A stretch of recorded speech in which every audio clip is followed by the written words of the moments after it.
মুক্তি কেবলমাত্র রাজপথে হয় না, মুক্তি কেবলমাত্র সশস্ত্র সংগ্রামের মধ্যে দিয়ে হয় না। কারণ মুক্তি পেতে হলে সবার আগে জানা দরকার কি আমাকে দাস বানিয়ে রেখেছে। ফ্যানোর মনে হয়েছিল দাস তাকে বানিয়ে রেখেছে কারণ আমরা দাস হয়ে থাকাকে অস্বীকার করতে চাই, আমরা দাস হয়ে থাকাকে অস্বীকার করতে চাই। কথার খুব গুরুত্ব দিয়ে খেয়াল করে দেখবেন। একটু পরেই আমি আমার কথাগুলোর মধ্যে দিয়ে আমাদের নিজের জীবনে ফিরে আসতে চাইব। যদি এই কথাগুলোর সঙ্গে আমাদের আজকের বাংলাদেশের, আজকের পৃথিবীর, আপনার জীবনের সঙ্গে, আমার জীবনের সঙ্গে কথাগুলো যদি কোনো সম্পর্ক না থাকতো, ফ্রান্স ফ্যানোনের এই কালা চামড়া ধলা মুখোশ নিয়ে কথা বলার কোনো প্রয়োজনই ছিল না, কোনো প্রয়োজনই ছিল না। এবং সেটা আমাদের জীবনের সঙ্গে সম্পৃক্ত বলেই এখানে আমি কথা বলতে এসেছি। এবং আমি নিশ্চিত কোনো না কোনোভাবে আপনারাও যতটুকু আপনাদের ধারণার মধ্যে এই মুহূর্তে আছে, আপনারা অনুভব করতে পারছেন যে বিষয়টার সঙ্গে আমাদের জীবনেরও একটা সংযোগ আছে। ফ্যানো বলছেন যে দেখো, এই যে কৃষ্ণাঙ্গ, প্রথমত কৃষ্ণাঙ্গ কেবলমাত্র চামড়ার বিষয় নয়, চামড়ার বিষয় নয়। যিনি অধীনস্থ, যিনি দাস, তিনি কালো। কেন? কারণ প্রতীকী উপনিবেশ সাদা চামড়ার হাতের জিনিস, আর যারাই উপনিবেশের অধীন তারা সবাই হচ্ছে বিপরীতে কালো চামড়া। সুতরাং কালো বলতে এখানে কেবলমাত্র গায়ে চামড়ার কথা বোঝানো হচ্ছে না। আমাদের একজন শিক্ষার্থী যেরকম বলেছিলেন যে তিনি মনে করেন যার মনটা ভালো, যিনি সোজা সাপটা কথার উত্তর দিতে পারেন, কে তার কথায় কি মনে করলো সেটা না ভেবেই তাকে তিনি মনে হচ্ছে সাদা মনের মানুষ, তাকেই তিনি সাদা মানুষ বলে বলছেন। ফ্রান্স ফ্যানো কিন্তু আপনার মতনই একটা ব্যাখ্যা দিচ্ছেন, যিনি অধীনস্থ মানুষ তিনি কালো চামড়ার মানুষ। ঠিক যেমন ফাল্গুনী নামে একজন কবি আছেন, পুরুষ কবি, তার নাম যদিও ফাল্গুনী, এটা অর্জুনেরও একটা নাম। ফাল্গুন নক্ষত্রমালার সময়ে যিনি জন্মগ্রহণ করেন তাকেই ফাল্গুনী বলা হয়। তো মহাভারতের অর্জুনেরও একটা নাম হচ্ছে ফাল্গুনী, এটা পুরুষ নাম কিন্তু লক্ষণীয়। তো ফাল্গুনী মুখোপাধ্যায় নামে একজন লেখকও ছিলেন, এককালে খুব জনপ্রিয়।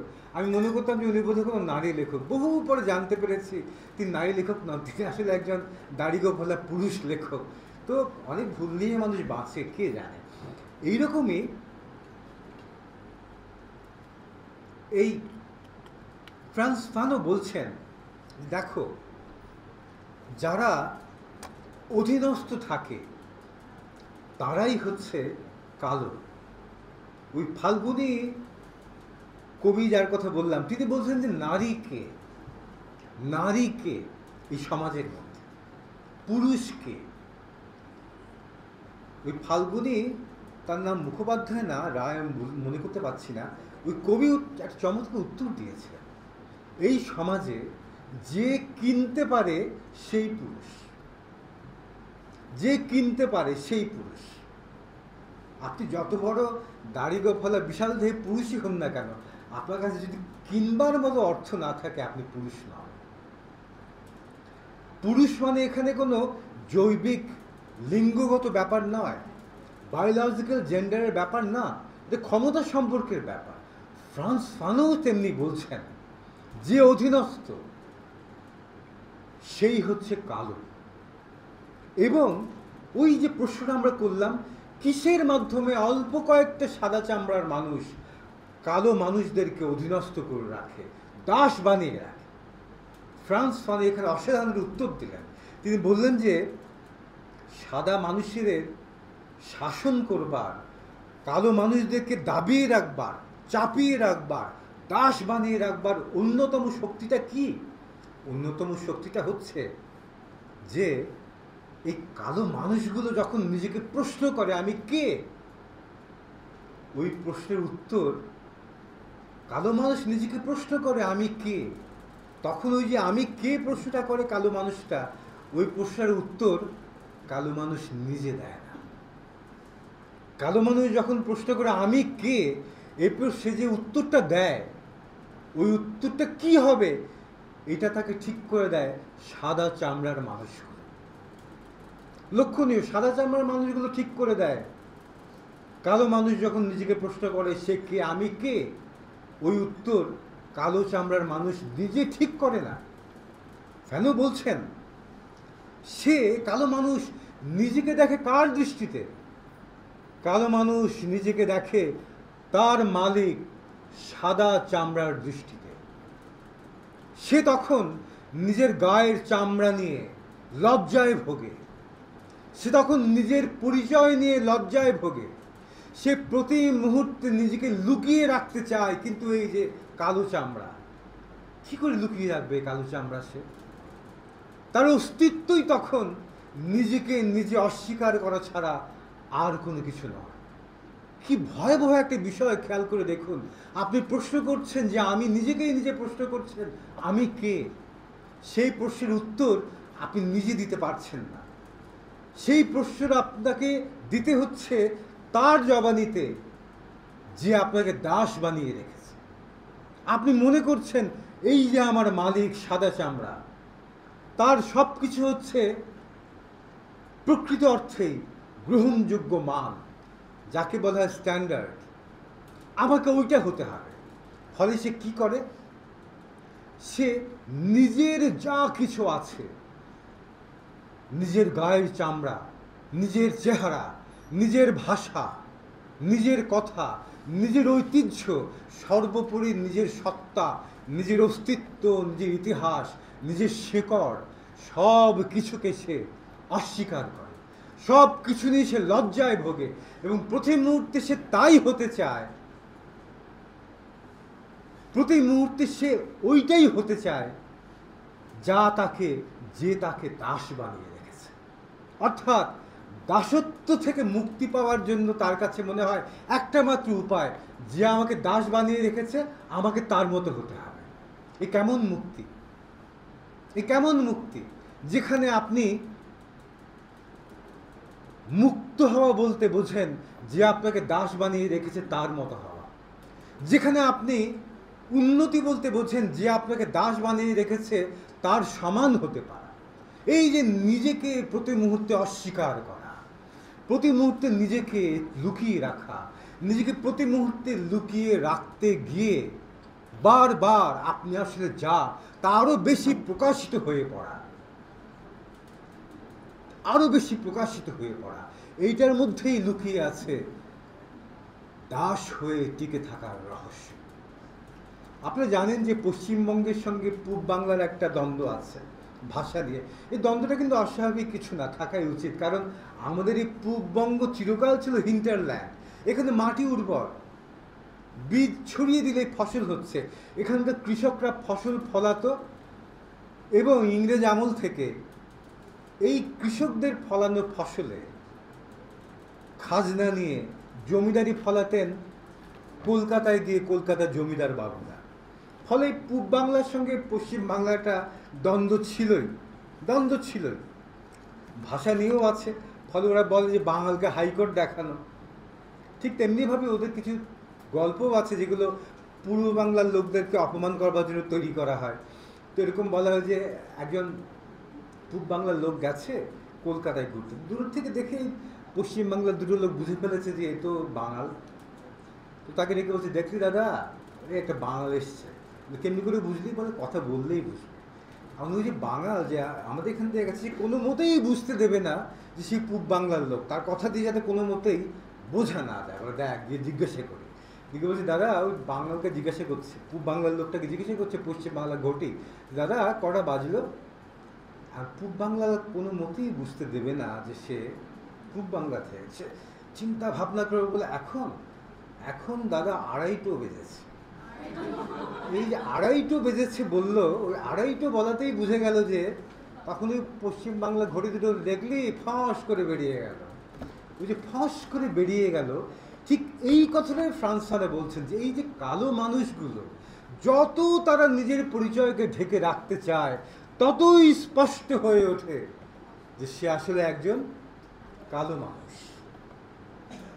ফ্রান্সওয়ালা এটাই বলছেন যে কালা চামড়ার মানুষগুলো ধলা মুখোশ পরে নিজেদেরকে যত লুকিয়ে রাখতে চায়, ততই তার কালোত্ব, কালোপনা জাহির হয়, প্রকাশিত হয়।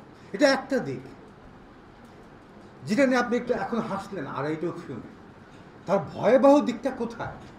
ভয়াবহ দিকটা হচ্ছে এই যে এর মধ্যে দিয়ে দাস, অধীনস্থ মানুষ যে তাকে দাস করে রেখেছে, তার প্রতি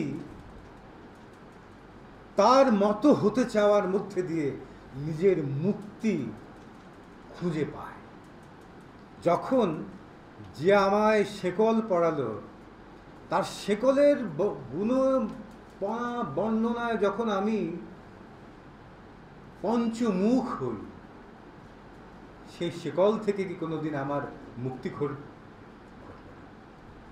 যখন যে আমায় দাস বানিয়ে রাখলো, আমি যখন মনে করি আমার জীবনের চূড়ান্ত সফলতা হচ্ছে যে আমায় দাস বানিয়ে রাখলো তার মতো হওয়া, যখন আমি আমার নিজের দাস হওয়াটাকে স্বীকার না করে তাকে লুকিয়ে রাখতে চাই, তখন কি আমার পক্ষে দাসত্ব থেকে মুক্তি পাওয়া সম্ভব? আমি তো দাসত্ব স্বীকারই করি না। আমি তো যে আমাকে দাস বানিয়ে রেখেছে তার বিরুদ্ধে লড়াইয়ের বদলে আমি তার মতো হতে চাই। আমি মনে করি যে আমায় দাস বানিয়ে রেখেছে তার মতো হতে পারার মধ্যেই আমার সফলতা। তখন আমার মুক্তি কোত্থেকে ঘটবে? আমার মুক্তি কি সম্ভব? ফ্রান্স ফানন এটাই বলছেন যে কালো মানুষ নিজেকে দেখে সাদা মানুষের আয়নায়, সে নিজেকে খোঁজে সাদা মানুষের তৈরি করে দেওয়া গল্পের মধ্যে, সে নিজের পরিচয় খোঁজে সাদা মানুষ তাকে কোন নামে ডাকে, কিভাবে তাকে চিহ্নিত করে, সেই সাদা মানুষের তৈরি করে দেওয়া চিহ্নের মধ্যে, নামের মধ্যে, পরিচয়ের মধ্যে কালো মানুষ নিজেকে খুঁজে বেড়ায়।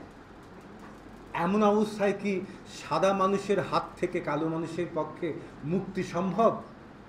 মুক্তি সম্ভব তো নয়, বরং উল্টো বলা উচিত এই কারণেই অল্প কয়েকজন সাদা মানুষের হাতে কোটি কোটি কালো মানুষের দাসত্ব কায়েম থাকে, টিকে থাকে। ফ্রান্স ফানন বলছেন যে এই কালো মানুষদেরকে দাস হিসেবে টিকিয়ে রাখার অন্যতম একটা অস্ত্র হচ্ছে ভাষা। ভাষা উপনিবেশের হাতিয়ার। ভাষা দাসকে দাস হিসেবে টিকিয়ে রাখার হাতিয়ার। আপনি যখন কথা বলেন, সেই কথার কোন শব্দের কি অর্থ হবে সেটা নির্ধারণ করে দেয় কে? ফুকো, তিনি একটা দুর্দান্ত কথা বলেছিলেন, মিশেল ফুকো। আপনি যখন একটা কথা বলেন, কথার মধ্যে অনেকগুলো শব্দ ব্যবহার আপনি করেন, তাই না?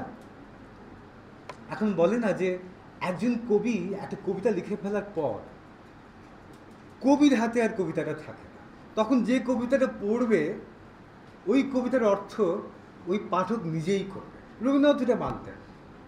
সোনার তরী নামে তার একটা কাব্যগ্রন্থ আছে, আপনারা জানেন, একটা কবিতা আছে। ওটা প্রসঙ্গে বলতে গিয়ে রবীন্দ্রনাথ একবার বলছেন যে সোনার তরী নামে কবিতাখানি লিখে আমি কি বলতে চেয়েছি আমার কাছে জানতে চাইছো? এ তো বড় অন্যায় আবদার হয়ে গেল। কবিতা কবিকে লিখতেও হবে, আবার কবিতা তিনি কি বলেছেন সেটা গিয়ে গিয়ে ব্যাখ্যাও করে দিতে হবে, এত বড় অত্যাচার।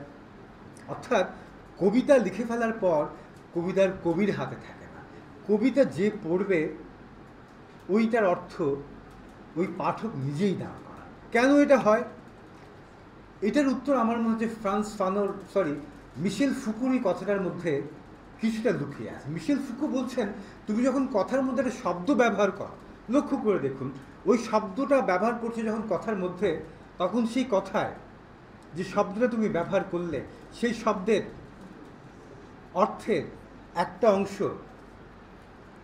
অংশ তুমি নিজে নির্ধারণ করো, আরেকটা অংশ ওই শব্দটা অতীতে যতজন ব্যবহার করে এসছে তাদের কথার মধ্যে নিহিত থাকে। ফলে ফ্রান্স ফানন বলতে চান কাউকে দাস বানাতে হলে সবার আগে তার ভাষাটাকে দখল করে নিতে হয়। এখন এর পদ্ধতি কি হয়?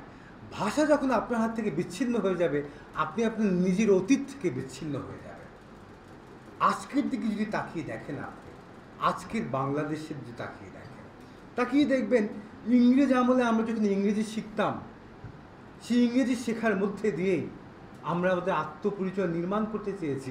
এখনও আমি যদি বাংলা বলতে না পারি, আমার কথার জোর দেখলেন, আমি যদি বাংলা বলতে না পারি কিন্তু যদি ইংরেজি বলতে পারি, এটা কি? School, right?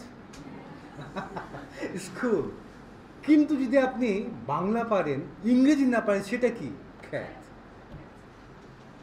ফ্রান্স ফানুকে কি আপনার মনে হচ্ছে উনি আগের দিনের লোক? এই কথাটা জানার পর মনে হচ্ছে যে ফ্রান্স ফানুক ঠিক আজকে এখানে দাঁড়িয়ে কথাটা বললেন, আপনার চারপাশের সমাজের দিকে তাকিয়ে কথাগুলো বলেছেন?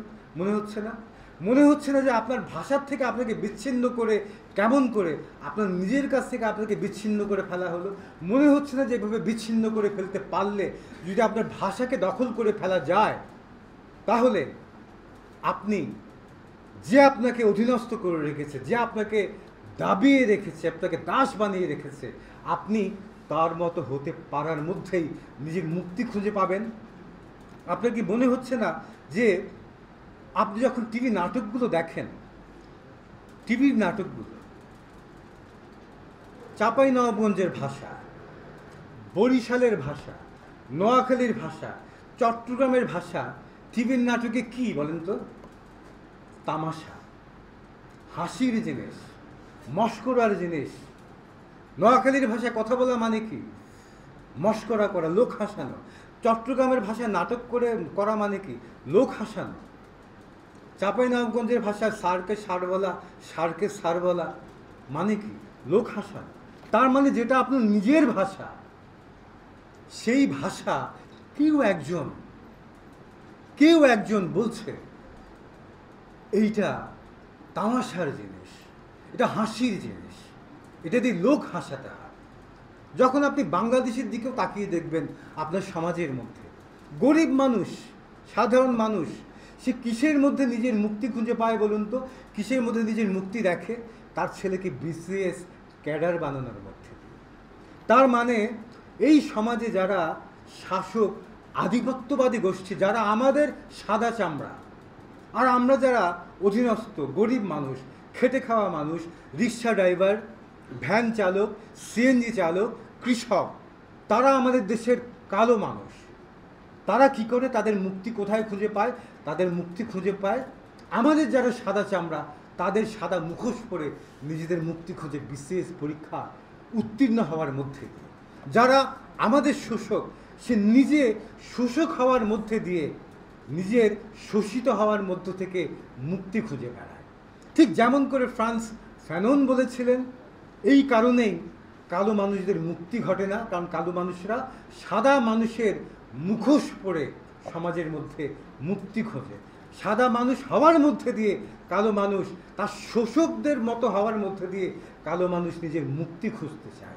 আমাদের সমাজে গরিব মানুষ যে তাকে শোষণ করে, এই রাষ্ট্র, এই শোষক শ্রেণী, তাদের মতো হওয়ার মধ্যে দিয়েও আমাদের গরিব মানুষ নিজের মুক্তি খোঁজে।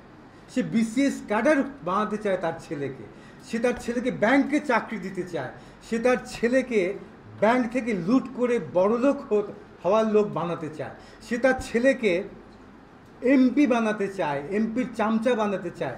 যে তাকে শোষণ করে গরিব বানিয়ে রেখেছে, গরিব মানুষ সেই শোষক হওয়ার মধ্যে দিয়েই নিজের মুক্তি অন্বেষণ করে।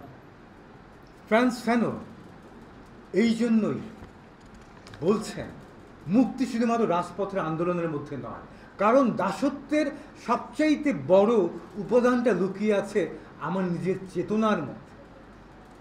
এইটাই যারা আমাদেরকে দাস বানিয়ে রাখে তাদের সবচাইতে বড় সফলতা। আমরা যারা আমাদের মালিক হয়ে বসে আছে, যারা আমাদেরকে দাস বানিয়ে রেখেছে, ওই দাসের মালিকদের, আমাদের সমাজে যারা আমাদের মালিক, ধনিক শ্রেণী, ব্যাংকের লুট করনেওয়ালা, যারা আমাদের সমাজের এমপি, যারা আমাদের সমাজের ব্যাংক হাজার কোটি টাকা মেরে দেয়া ব্যবসায়ী, আমরা তাদেরকে ঘৃণা করার বদলে তাদের মতো হওয়ার মধ্যে নিজের মুক্তি খুঁজে পাই। আমরা আমার ভাষাকে হারিয়ে ফেলার মধ্যে দিয়ে নিজেকে আবিষ্কার করতে চাই। আর যে নিজের ভাষা হারিয়ে ফেলেছে সে নিজেকে কেমন করে খুঁজে পাবে? সে নিজেকে খুঁজে পাবে না। ফলে ফ্রান্স ফানো বলছেন এই ভাষা এবং সংস্কৃতি থেকে এই কালো মানুষরা নিজের ভাষা এবং সংস্কৃতি হারিয়ে ফেলে। তারা নিজের কালো রঙকে, নিজের চেহারাকে সে ঘৃণা করে, লুকিয়ে রাখতে চায় তত সেটা আরো বেশি প্রকাশিত হয়। সে এটা করতে গিয়ে সাদা হওয়ার আকাঙ্ক্ষা পোষণ করে নিজের মধ্যে দিয়ে। সে নিজে কালো, এই নিজকে সে ঘৃণা করে, নিজেকেই ঘৃণা করা শুরু করে। অস্তিত্বের বিচ্ছিন্নতা তৈরি হয়। নিজেকে শ্বেতাঙ্গদের দৃষ্টিতে দেখার মধ্যে দিয়ে নিজের স্বর হারিয়ে ফেলে। এবং এর মধ্যে দিয়ে যেটা হয়, সে কে এইটার নির্ধারণ করার অধিকার কালো মানুষের নিজের থাকে না। সে তখন ওই সাদা মানুষদের মতোই আমাদের দেশের কালো মানুষরা, গরিব মানুষরা টিভির নাটকে দেখে কেমন করে নোয়াখালীর ভাষায় নাটক, কেবলমাত্র হাসি তামাশার ব্যাপার। কেমন করে তার মায়ের ভাষা, চট্টগ্রামের লোকাল ডায়ালেক্ট, আঞ্চলিক ভাষা কেবলমাত্র তামাশার ভাষা হয়ে যাচ্ছে। ফলে ফ্রান্স ফানো তাকে খুঁজবেন আজকের বাংলাদেশের কালো মানুষদের মধ্যে, তাকে খুঁজবেন আজকের বাংলাদেশের গরিব মানুষদের মধ্যে। এবং যখন আমরা তাদের মুক্তির কথা বলব, তখন আমাদেরকে মনে রাখতে হবে এই মুক্তির আকাঙ্ক্ষা আসলে আমরা কেমন করে লালন করছি। আমরা যারা আজকের বাংলাদেশের কালো মানুষ, আজকে যারা পৃথিবীর যারা কালো মানুষ, তারা এই দরিদ্র গরিব মানুষগুলো, তারা কি যারা তাদেরকে দাস বানিয়ে রেখেছে, এই মালিকদের হাতে যারা আমরা দাস হয়ে আছি, আমরা কি তাদেরকে ঘৃণা করার বদলে, তাদের হাত থেকে মুক্তি পাওয়ার বদলে তাদের মতো হওয়ার মধ্যেই মুক্তি খুঁজছি না তো আমরা? ফলে মুক্তির কথা যখন আমরা বলি, 47, 52, 69, 71, 90, আজকে 2024, যখন আমরা মুক্তির কথা বলি, তখন আমাদের খুব সতর্কভাবে মনে রাখতে হবে, প্রশ্ন করতে হবে, কোথায় আমরা মুক্তি খুঁজছি? আমরা কি আমাদের শোষকদের ভালোবেসে শোষকদের মতো হয়ে যাওয়ার মধ্যে, আমি যে কালো মানুষ, আমি যে গরিব মানুষ, আমার গরিবীকে ঘৃণা করে কি আমি আমার শোষকদের মতো হওয়ার মধ্যে দিয়ে মুক্তি খুঁজছি না তো? ফ্রান্স ফানোন বলছেন এই ঝুঁকি খুবই প্রবল, খুবই প্রবল।